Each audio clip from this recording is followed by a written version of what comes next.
விசுவாசத்தினால் சுகம். விசுவாசம் இல்லாமல் தேவனுக்கு பிரியமாயிருப்பது கூடாத காரியம்.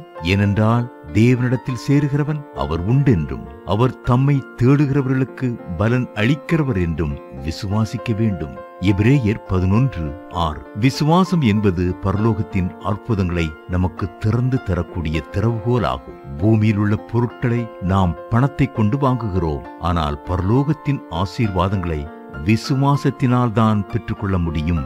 கர்த்தர் தம்முடைய வல்லமையினால் பல அற்புதங்களை செய்திருந்தாலும் இவைகளெல்லாம் உங்களுடைய விசுவாசத்தினால் உண்டானவைகளே என்று சொன்னார்.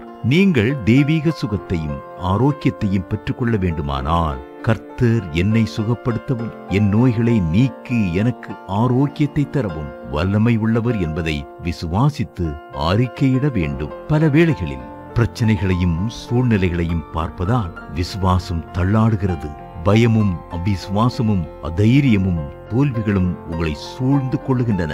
அந்த வேளைகளில் நீங்கள் சோர்வுகளை முறியடித்து வெற்றி சிறக்க விசுவாச அறிக்கை செய்ய வேண்டியது அவசியம். நான் விசுவாசித்திருக்கிறவர் இன்னார் என்று அறிவேன் என்று வாயை திறந்து சொல்லி சாத்தானை வெட்கப்படுத்துங்கள்.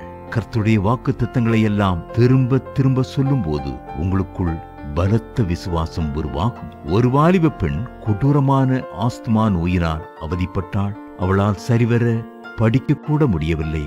அவளில் எப்படி விசுவாசத்தை உருவாக்குவது? ஆகவே அவளிடம், நான் கர்த்தர் எங்களுடைய ஊழியத்திலே ஆஸ்துமா நோய் உள்ளவர்களையெல்லாம் எவ்வளவு எளிதாக குணமாக்கினார் என்பதையும் குணமாக்குவதற்கு கர்த்தர் எத்தனை அருமையான வாக்கு தத்தங்களை கொடுத்திருக்கிறார் என்பதையும் விவரித்தேன். அன்று மாலை நடந்த சுகமளிக்கும் சுவிசேஷ கூட்டத்திற்கு அவள் வந்திருந்த போது விசுவாசத்தோடு ஜெபிக்கலானாள்.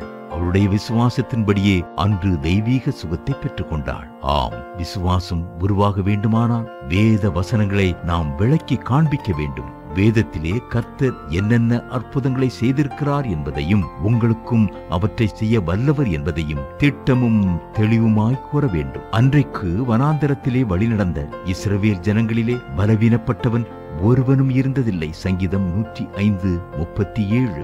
நோயுற்றவர்கள் வியாதிப்பட்டவர்கள் ஒருவரும் இல்லை. பழைய ஏற்பாட்டு பரிசுத்தவான்களை பார்க்கிலும் புதிய ஏற்பாட்டில் உள்ள தேவனுடைய பிள்ளைகளாகிய நாம் அதிக விசேஷம் உள்ளவர்களாய் புது உடன்படிக்கையின் மத்தியஸ்தரான கிறிஸ்துவண்டை வந்திருக்கிறோம். தேவ பிள்ளைகளே, நம்மை அவர் குணமாக்குவது எத்தனை உண்மை! நீ விசுவாசித்தால் தேவனுடைய மகிமையை காண்பாய். யோவான் 11:40.